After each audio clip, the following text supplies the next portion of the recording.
I thought I knew what to expect in Nigeria, but the reality was a beautiful, chaotic, and life-changing surprise. Welcome. In this English story for B1 learners, we will use slow and clear English to help you improve. Today, we'll explore my biggest cultural shocks after traveling through more than 5 states in Nigeria. Here's how our lesson will work. First, you will hear the complete story in English. Then, we will review it together with both English and Spanish text. After that, we'll learn key vocabulary and a useful expression. Finally, we'll finish with some questions to check your understanding. Let's begin. My journey began with a flight into Lagos. Before I left, my idea of Nigeria was a mix of what I'd seen in movies and read in news articles. I expected vibrant music, colorful fabrics, and famous jollof rice. I found all of that, of course, but the reality was much deeper and more complex than I could have ever imagined. I was about to experience my first cultural shock. My first major shock was the seriousness of greetings. In the southwest, in a Yoruba home, I was stunned when a young man greeted an elder by prostrating, lying flat on the ground. It wasn't just a quick bow, it was a profound gesture of respect. I just offered a simple handshake, which felt incredibly inadequate. Later, in the north, the greeting was different but equally respectful, often involving a deep bow and placing a hand on the chest. I quickly learned that a simple hello was not enough. How you greet someone shows your character. The second shock was the food, specifically the etiquette of eating. I was familiar with jollof rice, but I was not prepared for swallow. These are soft, dough-like foods like EBA or pounded yam, served with rich, thick soups. The shock was that you don't use a fork or spoon. You wash your hands, pinch a small piece of the swallow with your right hand, dip it in the soup, and eat it.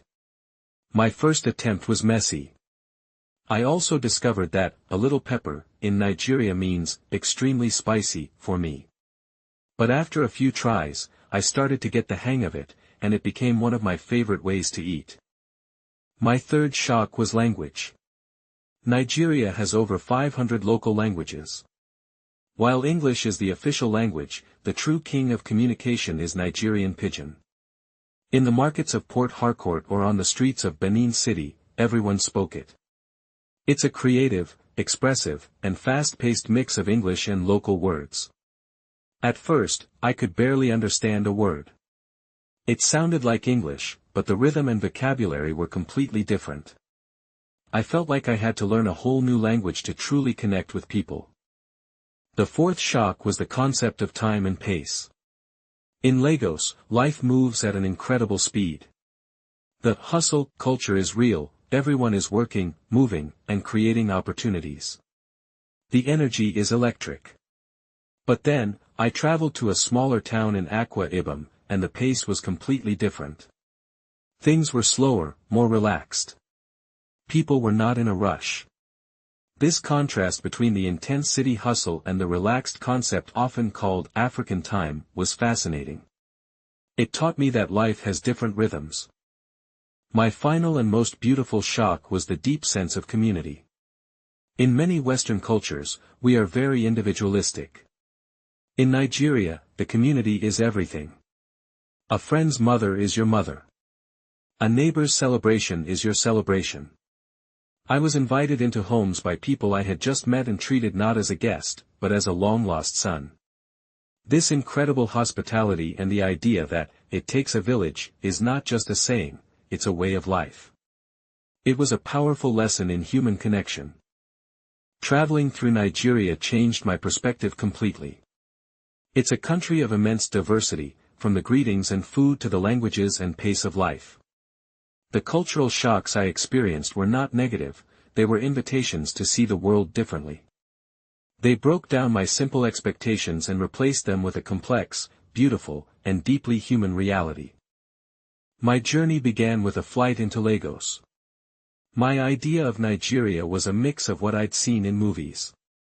I expected vibrant music, colorful fabrics, and famous jollof rice.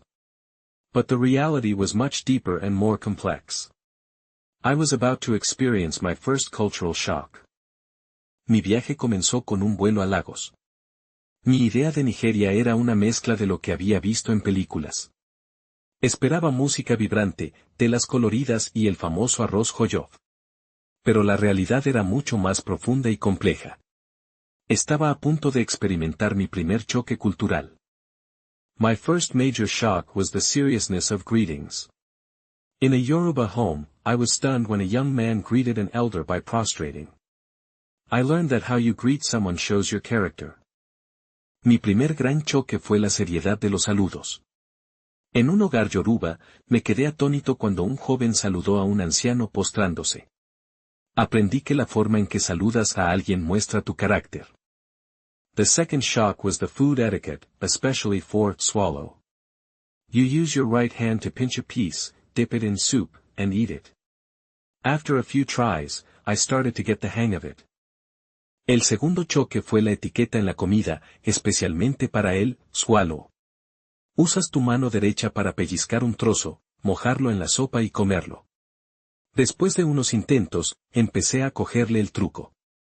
The true king of communication is Nigerian pidgin. It sounded like English, but the rhythm and vocabulary were different. I had to learn a new language to truly connect. El verdadero rey de la comunicación es el pi nigeriano. Sonaba como inglés, pero el ritmo y el vocabulario eran diferentes. Tuve que aprender un nuevo idioma para conectar de verdad. The fourth shock was the pace of life. Lagos has a real hustle culture. But in smaller towns, the pace was slower, more relaxed. This contrast was fascinating. El cuarto choque fue el ritmo de vida. Lagos tiene una verdadera cultura del ajetreo. Pero en pueblos más pequeños, el ritmo era más lento, más relajado. Este contraste fue fascinante. My final shock was the deep sense of community. I was treated not as a guest, but as a long-lost son. This incredible hospitality was a powerful lesson. Mi último choque fue el profundo sentido de comunidad. Me trataron no como un invitado, sino como a un hijo perdido hace mucho tiempo. Esta increíble hospitalidad fue una lección poderosa. Great. Now let's learn some key vocabulary from the story. First word, cultural shock. Cultural shock. This is the feeling of confusion or anxiety when you experience an unfamiliar culture or way of life. For example, the different food etiquette was my biggest cultural shock. To prostrate. This verb means to lie stretched out on the ground with one's face downward, usually as a sign of respect or worship. For example, he saw the young man prostrate before the elder.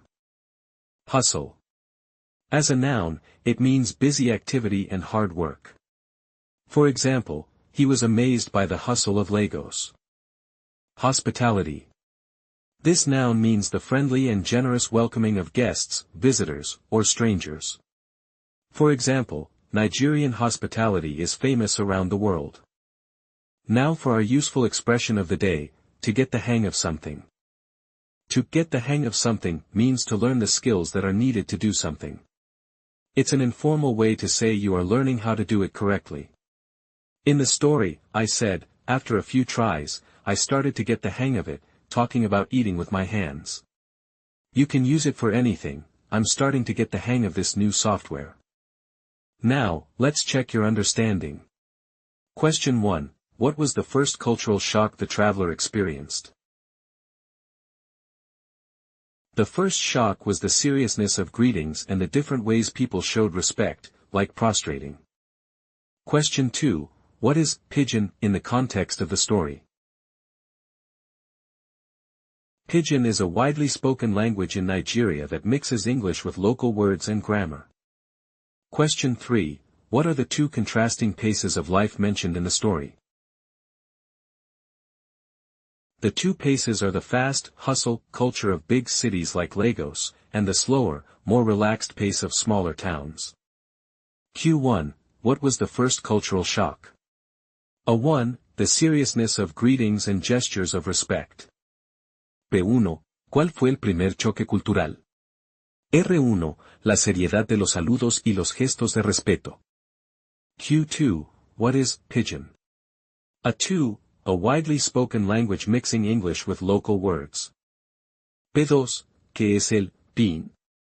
R2, un idioma muy hablado que mezcla inglés con palabras locales.